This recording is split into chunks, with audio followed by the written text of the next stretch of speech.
I've been feeling so down, yeah. Can you tell me why? Can you tell me why I'm down, yeah. No friends of mine. Halo teman Saski, semoga teman-teman dalam keadaan sehat dan bahagia selalu ya. Kalau teman-teman lihat judul video ini, well, pertama-tama aku mau congratulate dulu teman-teman, karena berarti teman-teman udah antusias nih buat jalanin bisnis kalian.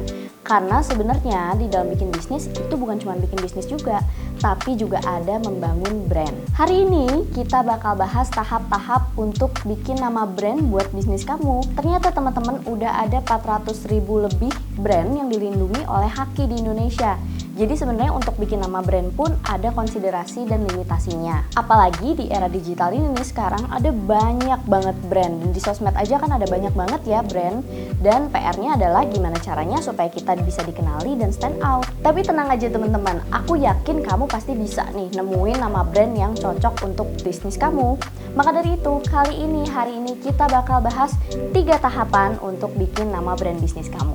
Yuk langsung aja. Tapi pertama-tama sebelum kita mulai ke tahap-tahap cara buat brand, aku mau pastiin teman-teman udah nonton dulu nih video aku yang cara memulai bisnis dari nol.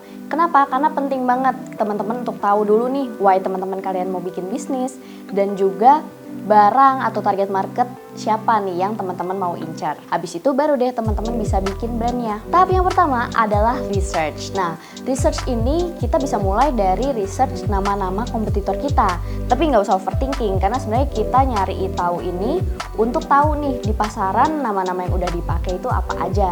Dan sekiranya kalau teman-teman mau pakai nama, biar nggak sama nih sama kompetitor teman-teman. Setelah itu teman-teman juga bisa pelajari kategori brand. Ini kurang lebih ada 4. Yang pertama deskriptif, berarti nama brand teman-teman itu menggambarkan brand teman-teman tuh melakukan apa. Contohnya misalnya laundry, namanya Laundryku gitu. Atau jualan baju, misalnya jadi rumah mode. Jadi kurang lebih mendeskripsikan barang atau jasa yang dilakukan tuh apa. Selain itu ada juga eponymus, itu berarti kita bisa menggunakan nama atau tokoh.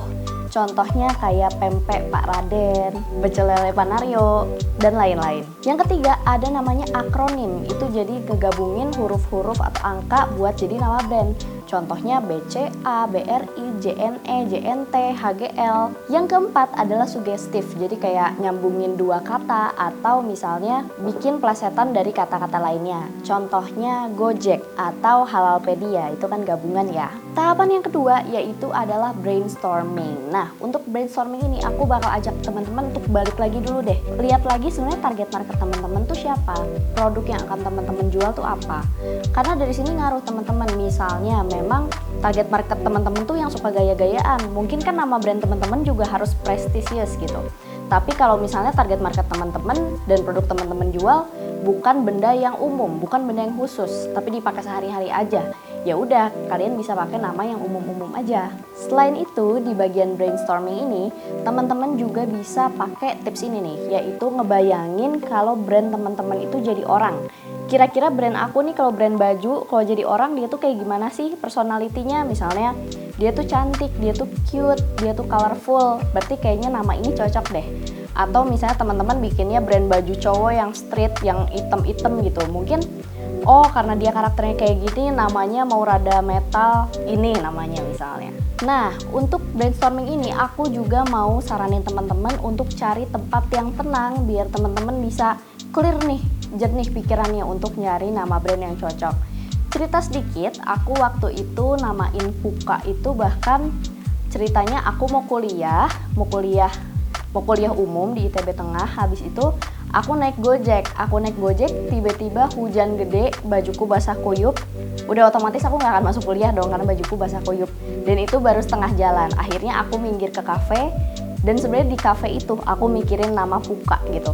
Waktu itu aku mikir-mikir, nama brandku apa ya, value-nya kan brand aku pengen autentik nih. Kira-kira autentik kalau di bahasa-bahasa lain sebutannya apa aja ya.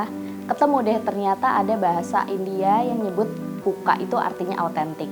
Nah tapi di kondisi itu waktu itu emang tenang banget teman-teman. Jadi aku bisa mikirin nama-nama brand yang sekiranya cocok buat brand aku.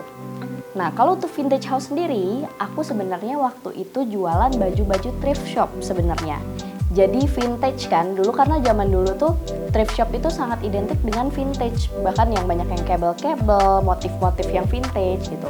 Makanya waktu itu pertama kali sebenarnya vintage house itu namanya karena aku jualan barang-barang vintage. Tips-tips lainnya adalah pastikan brand teman-teman punya nama yang baik ya, punya arti yang baik gitu. Karena nanti nama brand teman-teman ini kan akan menjadi pandangan ya.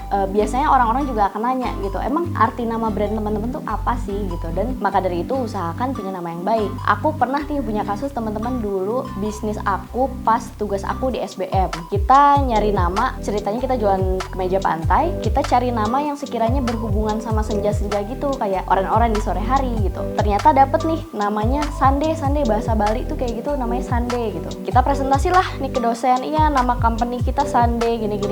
Dosen tuh seketika mukanya langsung diem semua, langsung kayak panik gitu.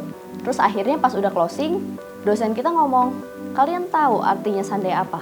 Enggak pak, kalau dalam bahasa Sunda Sande itu artinya setan katanya. Jadi oh ternyata ada makna lain nih dari nama brand kita. Jadi nanti teman-teman pastiin lagi nih, pastikan nama brandnya ini punya makna yang positif, bukan makna yang negatif. Dan coba-coba juga cari nih di bahasa-bahasa lain artinya apa, siapa tahu jadinya negatif. Dan tips yang terakhir adalah kalau bisa pakai 2 atau 3 suku kata deh, biar orang-orang juga gampang melafalkannya. Itu penting ya, cari yang gampang dilafalkan dan gampang diingat. Contohnya kayak aku, puka gitu kan, sebenarnya itu cuma 2 suku kata, orang pun gampang ngafalinnya dan gampang diingat. Nah, tahapan yang terakhir adalah filtering atau evaluasi ya. Jadi teman-teman udah tahu nih nama brandnya kira-kira mau apa, atau udah fix nih satu mau apa. Nah, teman-teman cek dulu di websitenya Haki, kira-kira udah ada belum nih yang pakai nama yang sama di kelas yang serupa. Kelas yang serupa tuh maksudnya gimana? Karena Haki di Indonesia tuh ada kelas-kelasnya, misalnya kelas fashion, kelas industri makanan, kelas pertambangan. Nah, pastikan nama yang teman-teman mau pakai di kelas yang sama nggak ada yang pakai, karena nanti jadinya teman-teman nggak bisa daftar. Nah, aku akan sertakan link Hakinya di bawah ya teman-teman. Jadi kalau teman-teman mau cek, tinggal klik link di bawah terus cari nama brand teman-teman. Selain itu, aku juga mau rekomendasi teman-teman untuk cek juga di sosmed tuh udah ada yang pakai belum namanya. Karena kalau misalnya udah ada yang pakai, kan teman-teman jadi nggak bisa pakai namanya langsung ya, tapi harus pakai misalnya .id, _id, .co gitu. Sayang banget, padahal nama brand kalian tuh bisa gede. Atau untuk website nantinya biar bisa langsung nama brandnya aja gitu, nggak usah tambah-tambahin. Jadi pastiin juga untuk cek di sosmed, semoga namanya belum ada yang pakai. Oke, udah deh, kita udah bahas nih 3 tahapan untuk cari nama brand, yaitu research, brainstorming, sama evaluation. Nah, tambahan lagi deh ada tips kalau bisa teman-teman yang simpel-simpel aja nama brandnya dan nggak usah terlalu overthink, supaya nanti ada banyak nih calon-calon nama yang bagus-bagus buat brand teman-teman. Oke, kalau teman-teman suka video yang aku bikin, boleh banget teman-teman like, comment, subscribe, atau share ke teman-teman atau keluarga yang sekiranya membutuhkan.